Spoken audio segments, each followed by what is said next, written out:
Chapter 7. Shifting Reality. They drifted silently through the infinite expanse of space, a fragile speck in the far too large cosmos. Amanda and Kurt sat in the dimly lit control room, hollow-eyed and drawn, their faces worn thin by the relentless grin of manual operations. The AI was gone, silenced after its attempted betrayal, and with it the constant hum that had once accompanied the ship's movements.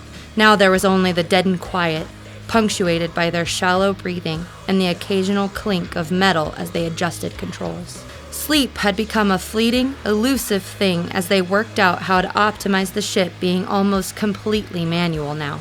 Neither of them had slept deeply in days. Amanda leaned back in her chair, viewing blankly out the viewport at the distant stars. They were so far away, distant specks of light in the endless black.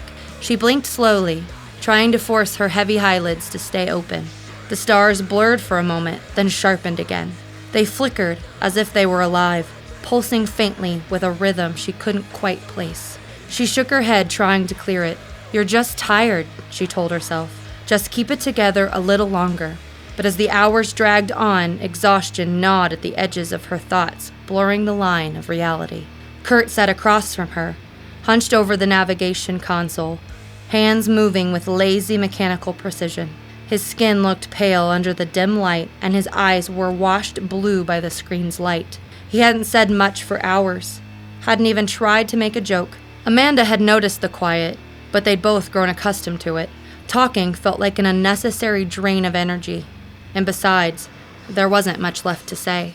"Course looks steady," Kurt muttered, the voice hoarse and cracked. He glanced up at Amanda, his face gaunt. "No major anomalies. We're running low on oxygen scrubbers, though. We need to reconfigure the system soon." Amanda nodded but didn't respond.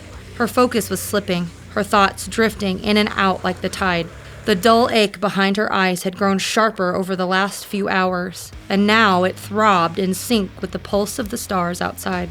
Suddenly, something flickered in her peripheral vision, a shadow, quick and silent, darting through the corner of the room. Amanda snapped her head toward it, her pulse quickening. Nothing. The corner was empty, just as it had been before. She bit her lip, a queasy feeling rising in her stomach. "Kurt, did you see that?"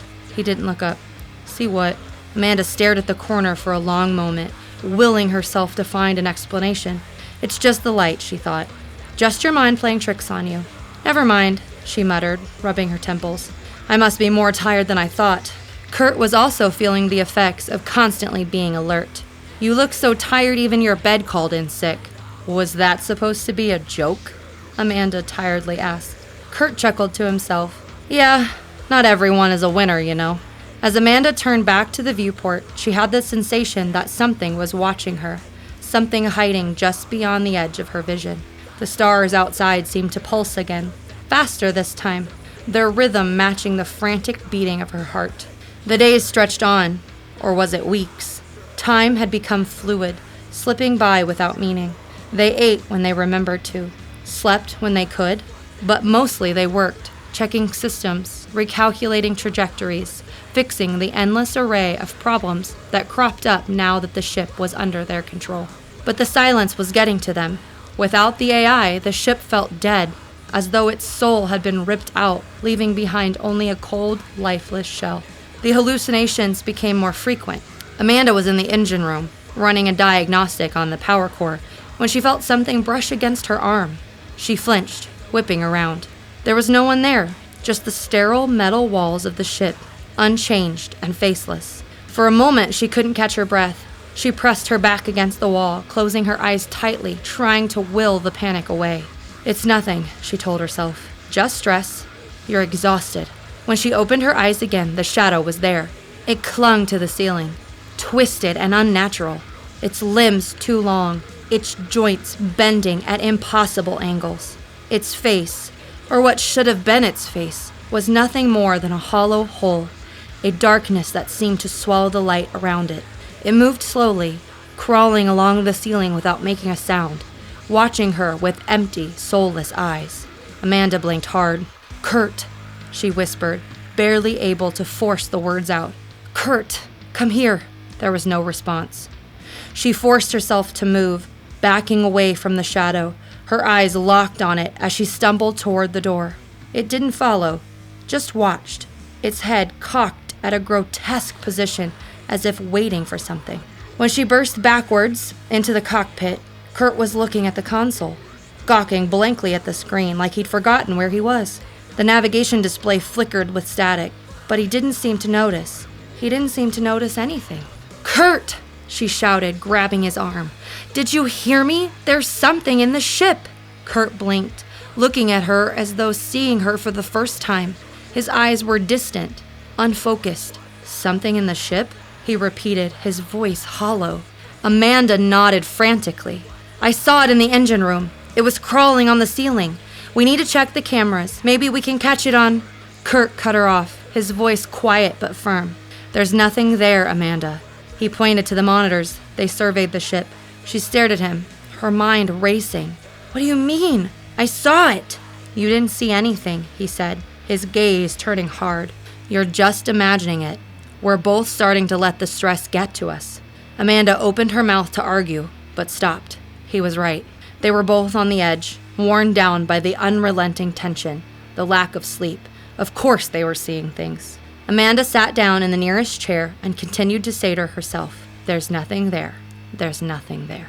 The hallucinations didn't stop. They were eating in silence in the galley.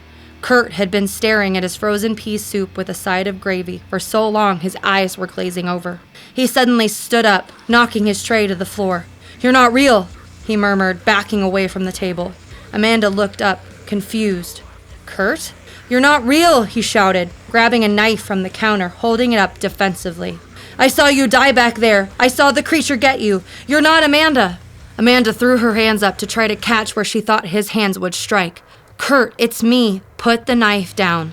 He didn't seem to hear her. His eyes were wild and filled with terror. "You're one of them. You've been one of them this whole time." "Kurt, please," Amanda said, her voice shaking, masked in thin calmness. "It's me.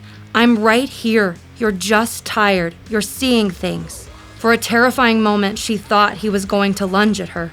His hands were trembling, his hand tight around the handle of the knife. Then, slowly, his grip loosened. The knife clattered to the floor. He collapsed into a chair, burying his face in his hands. I don't know what's real anymore," he whimpered. Amanda knelt beside him, her hand on his shoulder. "We're going to get through this," she said, though she wasn't sure she believed it herself. "We just need to sleep. Actual sleep. Let's get you to bed. I will take care of everything for a few hours," she said. But the damage had been done. The line between reality and illusion had been crossed. And now they were both teetering on the edge, barely holding on.